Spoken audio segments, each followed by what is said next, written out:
Hello friends, आप सभी लोगों का एक बार फिर से स्वागत है। मेरा नाम है एडवोकेट सुमित कुमार। आपको लॉ से जुड़ी हुई जानकारियाँ सुनना अच्छा लगता है तो आप इसे लाइक, सब्सक्राइब, शेयर भी कर सकते हैं। मेरा नाम है एडवोकेट सुमित कुमार। एक बार फिर से आप सभी लोगों का मेरे इस चैनल पर स्वागत है। सभी लोगों को सबसे पहले धन्यवाद कि आप लोग अपना कीमती समय निकाल कर हमारे इस चैनल को देखते हैं और समय निकालते हैं, टाइम निकालते हैं। बहुत बहुत आप लोगों का धन्यवाद। आज मैं आपको बताऊंगा राइट टू इन्फॉर्मेशन एक्ट के बारे में। आरटीआई एक्ट क्या है और इसको मैं डिस्क्राइब करूंगा आज आपको। हिंदी में इसको सूचना का अधिकार अधिनियम भी कहते हैं। ये क्या है मैं इसको आपको डिस्क्राइब करूंगा।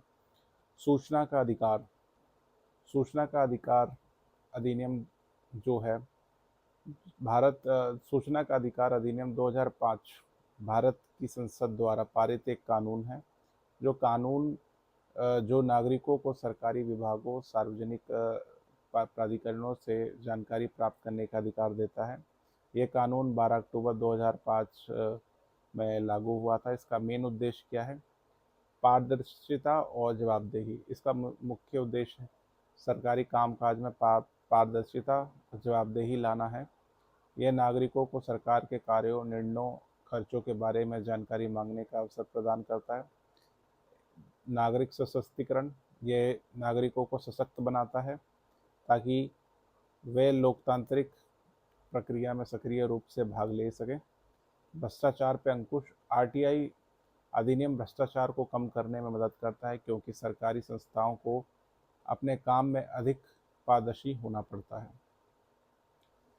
आरटीआई के तहत आप क्या जानकारी मांग सकते हैं? आप सरकारी विभागों से किसी भी प्रकार की जानकारी मांग सकते हैं जिसमें शामिल है सरकारी रिकॉर्ड, दस्तावेज, ज्ञापन, ईमेल, राय, सलाह, प्रेस विज्ञप्ति, परिपत्र, आदेश, लॉगबुक, अनुबंध, रिकॉर्ड, कागजात, नमूने, मॉडल, डेटा, सामग्री आदि ये सब मांग सकते हैं। किसी निजी निकाय से संबंधित ऐसी सूचना किसी जिसे लोक प्राधिकारी किसी कानून के तहत प्राप्त कर सकता है। आरटीआई कौन मांग सकता है? अब मैं आपको उसको डिस्क्राइब करूँगा। आरटीआई कौन मांग सकता है? केवल भारत के नागरिक ही आरटीआई अधिनियम के तहत सूचना का अधिकार प्राप्त कर सकते हैं। निगम, संघ, कंपनी आदि को नागरिक की परिभाषा में शामिल नहीं किया गया है।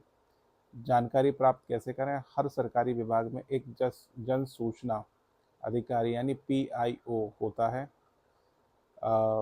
आप अपने आवेदन पर उसके पास जमा कर सकते हैं। आमतौर पर सूचना उसी रूप में प्रदान की जाती है जिस रूप में उसे मांगा जाता है। इसमें समय सीमा और अपील को दिया जाता है। आरटीआई आवेदन का जवाब देने के लिए एक निश्चित समय सीमा होती है। यदि आपको निर्धारित समय में जानकारी नहीं मिलती या आप प्राप्त जानकारी से संतुष्ट नहीं होते हैं तो आप अपीली अधिकारी के पास अपील कर सकते हैं। संक्षेप में यानी कि डिटेल में, आरटीआई अधिनियम नागरिकों को सरकार से सवाल पूछने, उनके कामकाज को जानने का अधिकार देता है जिससे सरकार के कार्यों में पारदर्शिता, जवाबदेही आती है और भ्रष्टाचार पर लगाम लगाने में मदद मिलती है। यानी कि आरटीआई को हम लोग, जो आरटीआई को डिस्क्राइब किया मैंने कि राइट टू इन्फॉर्मेशन क्या होता है, ये आप अपनी किसी भी सरकारी विभाग से आप उनके कामकाज पारदर्शिता के लिए आप अप्लाई कर सकते हैं। कोई भी कन्फ्यूज़न है तो आप उनसे पूछ सकते हैं, जवाब मांग सकते हैं। और आपको मैंने बताया कि किसी भी पीआईओ का हर सरकारी विभाग में एक होता है। आप उस पीआईओ के पास जाएं, अपना आवेदन पत्र जमा आप करें।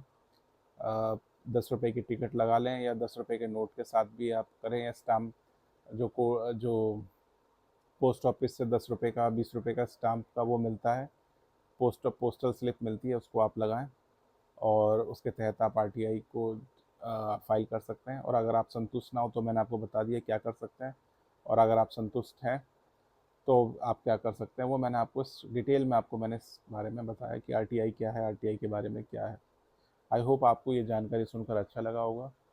ऐसे ही वीडियोस को, जानकारियों के लिए आप मेरे इस चैनल पर जुड़े रहिए और मेरे इस चैनल को लाइक करें, सब्सक्राइब करें, शेयर करें। और ऐसी ही जानकारियों को मैं लाता रहूँगा। यदि आप जब हमारे वीडियोस को लाइक करते हैं अपना कीमती समय निकाल के, तो हमें उससे मोटिवेशन मिलता है कि हम अपने वीडियोस को ज़्यादा से ज़्यादा आप लोगों के बीच में लाएं और आप लोगों को लॉ की जानकारी दें, आपके राइट्स के बारे में बताएं, कॉन्स्टिट्यूशन ऑफ इंडिया के बारे में बताएं। जो भी लॉ से जुड़ी हुई जानकारियाँ हैं, लीगल अवेयरनेस के तौर पे हम आपको अपडेट करते रहें। बहुत से लोगों को लॉ की जानकारियों के बारे में नहीं पता होता है, राइट्स के बारे में पता नहीं होता है, जिस कारण उनको काफ़ी दिक्कतों का सामना करना पड़ता है। लेकिन आप हमारे साथ जुड़े रहिए, हम ऐसी ही चीज़ों को आपको अपडेट करते रहेंगे और आप बेहतर नॉलेज को प्राप्त करें। इसके लिए आप मेरे चैनल को आप देखते रहें, लाइक करें, सब्सक्राइब करें। थैंक यू गाइस, आप अपने कीमती समय को निकाल कर हमारे इस चैनल को देखते हैं। सबसे पहला धन्यवाद आप लोगों को, धन्यवाद करता हूँ।